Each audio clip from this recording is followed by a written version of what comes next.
অসমৰ মুখ্যমন্ত্ৰীয়ে আজি কেইটামান অতি আপত্তিজনক মন্তব্য কৰিছে আৰু তেখেত মুখ্যমন্ত্ৰীৰ নিচিনা এটা সন্মানীয় পদত থাকি ইমান সাম্প্ৰদায়িক আৰু ঘৃণাসূচক আৰু অৰুচিকৰ এনেধৰণৰ কথা বতৰা কোৱাটো অতি দুৰ্ভাগ্যজনক। তেখেতে এটা কথা কৈছে যে গৰুখুটিত তেজৰ ফাকুৱা খেলা সকলক আমি বিদায় দিছো। গৰুখুটিত যিসকল লোকক উচ্ছেদ কৰিছে তেওঁলোকে তেজৰ ফাকুৱা খেলা নাছিল, তেওঁলোকে তাত খেতি পথাৰত শস্যৰ ফাকুৱা খেলিছিল, শস্যৰ খেল খেলিছিল। তেওঁলোকে হাজাৰ হাজাৰ টন তাত ধান মৰাপাট উৎপাদন কৰি অসমৰ কৃষি সামগ্ৰী কৃষি অৰ্থনীতিক তেওঁলোকে অৰিহণা জনাইছিল আৰু তেওঁলোকক উচ্ছেদ কৰি অসমত সেই কৃষি অৰ্থনীতিৰ পৰা অসমক বঞ্চিত কৰা হ'ল। তাত লাখ লাখ টন শস্যৰ পৰা অসম বঞ্চিত হ'ল। গতিকে এইটো মুখ্যমন্ত্ৰীয়ে এটা মিছা কথা কৈছে। এই মানুহখিনি তেজৰ ফাকুৱা খেলা মানুহ নহয়। আৰু এটা কথা তেওঁ কৈছে ধুবুৰী, নাওবৈচা, ধিং আদিৰ পৰা অসমীয়া লোক পলাই আহিল, সম্পূৰ্ণ মিছা কথা। মই ধিং সমষ্টিৰ বিধায়ক। ধিং সমষ্টিৰ পৰা কোনো হিন্দু লোক পলাই যোৱা নাই। হয়তো ধিং সমষ্টিৰ বিৰিঙাবাৰী তাত কিছু হিন্দু লোক প্ৰায় 50-60 বছৰ আগত আছিল, তেওঁলোকৰ এতিয়াও অলপ মাটি বাৰী তাত আছে। তাত নদীৰ গৰাখহনীয়াৰ কাৰণে যেতিয়া নদীয়ে সেই মাটিখিনি উঠাই লৈ গ'ল আৰু সেই ঘৰবিলাক ভাঙি লৈ গ'ল, সেই লোকসকল এতিয়া ধিং আঠগাঁও চাপৰি, ধিং টাউন, ভকতগাঁও আদিত আহি আশ্ৰয় লৈছে। কিছু সংখ্যক লোক যিসকল নদীৰ গৰাখহনীয়াই তেওঁলোকৰ মাটি ভিত্তিক সহায় লৈ গ'ল। কোনো পলাই অহা নাই, কোনো মিয়াই অত্যাচাৰ কৰা নাই। এই মিছা কথাবিলাকে, মিছা কথাৰ জৰিয়তে মুখ্যমন্ত্ৰীয়ে অসমত যিটো সংঘাত লগাব বিচাৰিছে, আমি মুখ্যমন্ত্ৰীক গৰিহণা দিছো। আৰু তেওঁ অসমীয়া বিহাৰীৰ সংঘাত, তেওঁ কৈছে যে সংঘাতত যিসকলে তাত সক্ৰিয় হৈছে তেওঁলোক মিয়া আৰু অসমীয়াৰ সংঘাততো সক্ৰিয়। মানে এই যে কাৰ্বি আংলঙত কাৰ্বিসকলক কাৰ্বি গো বেক ধ্বনি দিয়া যিসকল বহিৰাগত হিন্দীভাষী লোকে তাত কাৰ্বি আংলঙত জনগাঁথনি পৰিৱৰ্তন কৰিছে, মুখ্যমন্ত্ৰীয়ে কি কৈছে, আমি তেওঁলোকক উচ্ছেদ কৰিব নোৱাৰিম, কাৰণ তেওঁলোকক এনেকে হঠাৎ উচ্ছেদ কৰাটো ঠিক নহয়। তাৰমানে মুখ্যমন্ত্ৰীৰ কথা হ'ল তেওঁলোক যিহেতু হিন্দু আৰু তেওঁলোকক উচ্ছেদ কৰিলেই মানে নাগপুৰৰ পৰা আৰু তাৰ পৰা দিল্লীৰ পৰা মুখ্যমন্ত্ৰীলৈ কঠোৰ সকিয়নি আহি যাব। তেওঁলোকৰ হিন্দুত্ববাদী দেশৰ হিন্দু নাগৰিক, তেওঁলোকে যদি কাৰ্বিসকল অসমৰ খিলঞ্জীয়া হ'ব পাৰে, কাৰ্বি ডিমাচা বড়োসকলৰ ঠাইত যদি তাৰ বহিৰাগত হিন্দী বলয়ৰ পৰা কোনো হিন্দু লোক আহি ইয়াত যদি তেওঁলোকে ইয়াত বেদখল কৰে বা খিলঞ্জীয়াসকলৰ ভূমিত বসবাস কৰে, মুখ্যমন্ত্ৰীৰ দম নাই উচ্ছেদ কৰিবলৈ। কাৰণ তেতিয়া RSS আৰু বজৰংগ দলে মুখ্যমন্ত্ৰীক তীব্ৰ প্ৰশ্নবান যি কৰিব, সেই প্ৰশ্নৰ উত্তৰ তেওঁ দিব নোৱাৰিব। কেৱল মুছলমানসকল বৈধ ঠাইত বৈধভাৱে থাকিলেও তেওঁলোকক উচ্ছেদ কৰিবলৈ মুখ্যমন্ত্ৰী পাৰে, কিন্তু সেই বহিৰাগত হিন্দুসকলক নোৱাৰে। লাগিলে অসমৰ খিলঞ্জীয়াসকলক তেওঁলোকে কাৰ্বি গো বেক বা কাৰ্বিৰ দৰে খিলঞ্জীয়া লোকক লাগে তেওঁলোকে বেদখল কৰক বা তেওঁলোকক অত্যাচাৰ কৰক, তেওঁলোকৰ বিৰুদ্ধে মুখ্যমন্ত্ৰীৰ দম নাই। আৰু মুখ্যমন্ত্ৰীয়ে এটা কথা কৈছে, হয় আমি থাকিম নহলে তেওঁলোক থাকিব। মুখ্যমন্ত্ৰীয়ে অসমৰ এটা জনগোষ্ঠীক লগত এনেকুৱা চেলেঞ্জ কৰিছে শত্ৰু হিচাপে। এতিয়া আমি অনুৰোধ কৰিম যে আপুনি থাকিব নালাগে, আপোনালোক বিজেপি দয়া কৰি আঁতৰি যাওক। আমি অসমত হিন্দু মুছলমান চিৰকাল আমি ইয়াত একেলগে আছো, একেলগে থাকিম। গতিকে আপোনাৰ যদি সহ্য নহয় আপুনি পদত্যাগ কৰক আৰু গুচি যাওক। কিন্তু অসমৰ শান্তি সম্প্ৰীতিটো সদায় থাকিব, ধৰ্মীয় ঐক্যটো থাকিব।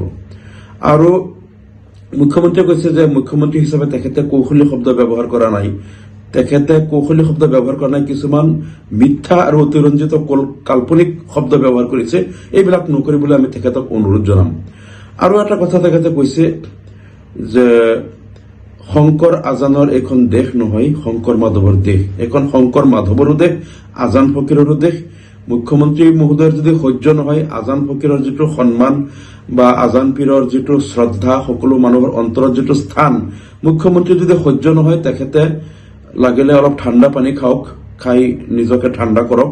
কিন্তু শংকৰদেৱৰ যিটো স্থান, মাধৱদেৱৰ স্থান, আজান ফকীৰৰ যিটো স্থান, হিন্দু মুছলমান সমন্বিত সকলো মানুহে তেখেতসকলৰ যিটো শ্ৰদ্ধা কৰে আৰু তেখেতসকলৰ যিটো আধ্যাত্মিক শক্তি, মুখ্যমন্ত্ৰী হিমন্ত বিশ্ব শৰ্মা নিচিনা মানুহ হাজাৰজন মানুহ আহিলেও তেখেতসকলৰ আজান ফকীৰৰ শংকৰদেৱৰ তেওঁলোকৰ এটা কেই আঙুলিৰ সমানো হ'ব নোৱাৰে, কাৰণ তেওঁলোক আছিল অতি পুৰুষ, আধ্যাত্মিক পুৰুষ। আজি সকলোৱে জানে অসম ইতিহাসত আছে যে আজান ফকীৰৰ যেতিয়া চকু ৰূপাইদা জৰাৰ কথা মতে চকু কাঢ়া হৈছিল, সেই চকু যেতিয়া দিখৌ নদীত পেলাইছিল, নদীৰ পানী কেনেকৈ উজাই ববলৈ লৈছিল, ৰাজধানীত আহি কেনেকৈ পানীৰ প্লাৱনৰ সৃষ্টি কৰিছিল, তাৰপিছত ৰজাই ক্ষমা খুজি সৰাগুৰি চাপৰিত তেখেতক সংস্থাপন কৰিছিল, সেই কথাবিলাক ইতিহাসত আছে।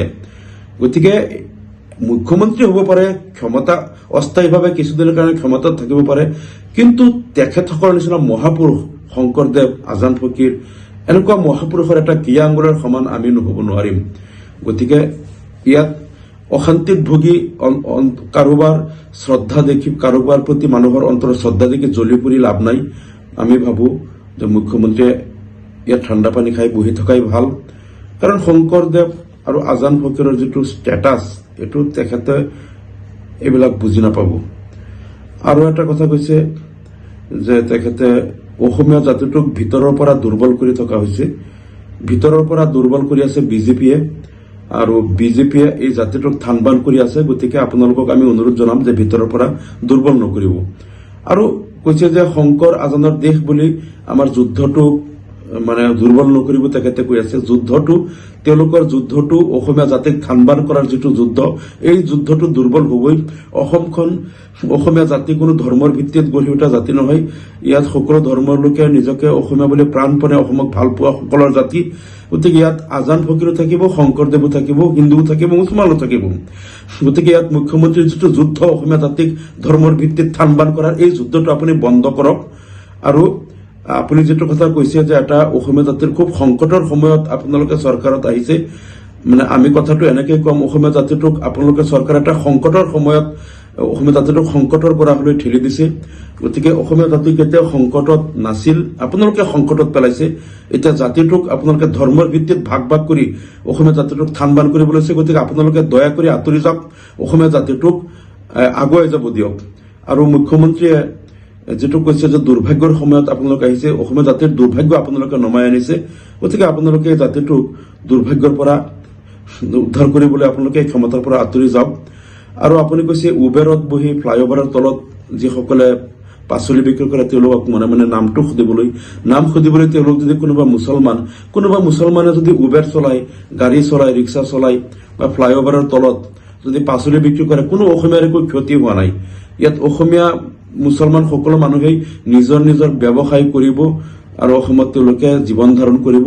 আপোনাৰ সহ্য নহব পাৰে, অসমীয়া জাতিয়ে ধৰ্মৰ ভিত্তিত কাকো বেয়া নাপায়, সকলোকে সহ্য কৰে। গতিকে আপুনি এইবিলাক কথা কৈ অসমীয়া জাতিটোক আপুনি উচতনি দিব লাগে, উচতনি দিব নালাগে। অসমীয়া সকলক শান্তিৰে জীয়াই থাকিব দিয়ক, অশান্তি সৃষ্টি আপোনালোকে নকৰিব, আমাৰ এইটো অনুৰোধ। আৰু কৈছে যে জাতি মাটি ভেটি নাথাকিলে মুখ্যমন্ত্ৰীৰ পদত বহি কি লাভ। ঠিক আছে, জাতি মাটি ভেটি নাথাকিলে মুখ্যমন্ত্ৰী আসনত বহি লাভ নাই। আপোনাৰ আগতেও বহু মুখ্যমন্ত্ৰী অসমত গৈছিল, তেওঁলোকে জাতি মাটি ভেটিটো ঠিক ৰাখি গৈছিল কাৰণেই আপুনি আজি মুখ্যমন্ত্ৰী আসনত বহিব পাৰিছে। গতিকে আপুনি মুখ্যমন্ত্ৰী আসনত বহি যেনেকৈ জাতি মাটি ভেটিক ধ্বংস কৰিব বিচাৰিছে, আপুনি দয়া কৰি এই আসনৰ পৰা গুচি যাওক। আপোনাৰ আগৰ সকলো মুখ্যমন্ত্ৰীয়ে জাতি মাটি ভেটি ঠিক ৰাখিছিল, ভৱিষ্যতে ৰাখিব, কেৱল আপুনিহে আহি এইটো ধ্বংস কৰিব বিচাৰিছে। গতিকে আপোনাক অনুৰোধ জনাম, আপুনি পদৰ পৰা আঁতৰি যাওক আৰু জাতি মাটি ভেটিটো ৰক্ষা কৰক। আৰু অসম সচিবালয়ত কোনো অচিনাকি মানুহ নাই বুলি আপুনি কৈছে। অচিনাকি মানুহ কিয় থাকিব? তাত চাকৰি দিয়া সকলো মানুহেই তাত চিনাকি মানুহ অফিচৰ। গতিকে চিনাকি মানুহসকল থকাই ভাল, গতিকে অচিনাকি মানুহ নাথাকাই ভাল। গতিকে আপুনি যিবিলাক উচতনিমূলক যিমান বক্তব্য আজিৰ দিনটোত আপুনি যিমান বক্তব্য দিছে, আপোনাক আচলতে নেশ্যনেল ছিকিউৰিটি এক্টৰ অধীনত মানে ডিটেইন কৰি ৰাখিব লাগে। যদি অসমত নিৰপেক্ষ চৰকাৰ থাকিলেহেঁতেন আৰু প্ৰশাসন যন্ত্ৰ যদি নিৰপেক্ষভাৱে কাম কৰাৰ যদি তেওঁলোকৰ স্বাধীনতা থাকিলেহেঁতেন, আপুনি যিমান কেইটা ইয়াত আপত্তিজনক মিছা কথা, উচতনিমূলক মন্তব্য কৰিছে, অসমীয়া জাতিৰ মাজত ভাংগুন সৃষ্টি কৰি সাম্প্ৰদায়িক সংঘাত সৃষ্টি কৰাৰ কাৰণে যিবিলাক মন্তব্য আজিৰ দিনটোত কৰিছে, আপোনাক কমেও 3 বছৰৰ কাৰণে ডিটেইন কৰি দিলেহেঁতেন নেশ্যনেল ছিকিউৰিটি এক্টৰ অধীনত। আৰু মই সদায় আপোনাৰ এইবিলাক সাম্প্ৰদায়িক ৰাজনীতিৰ প্ৰতিবাদ কৰো, সেইকাৰণে আপুনি ক্ষমতাৰ অপব্যৱহাৰ কৰি মোকো ডিটেইন কৰি দিছিল। মানে গতিকে মই সদায় আপোনাৰ এই সাম্প্ৰদায়িক ৰাজনীতিৰ আৰু ঘৃণা ৰাজনীতিৰ সদায় মই প্ৰতিবাদ কৰি যাম। আৰু আপুনি আজি বাচি গ'ল মুখ্যমন্ত্ৰী পদত থকাৰ কাৰণে, নহলে আপোনাক কেতিয়াবাই ডিটেইন কৰি দিলে হয়। এনেধৰণৰ কথাবিলাক নকব যিবিলাকে ধৰ্মত মানে যি অসমীয়া জাতিৰ মিলাপ্ৰীতি, এটা শান্তিৰ অসম, শংকৰ আজানৰ মিলনভূমিক এটা জাতিৰ ধন ধৰি উঠিছে অসমীয়া জাতি, এইটো ভাঙিবলৈ, থান বান কৰিবলৈ নিজৰ ক্ষুদ্ৰ স্বাৰ্থৰ কাৰণে কেৱল ক্ষমতাৰ ৰাজনীতিত এই জাতিটোক ভাঙি থান বান কৰিবলৈ আৰু অপচেষ্টা নকৰিব। আপোনাক এইটো অনুৰোধ জনাইছো। ধন্যবাদ।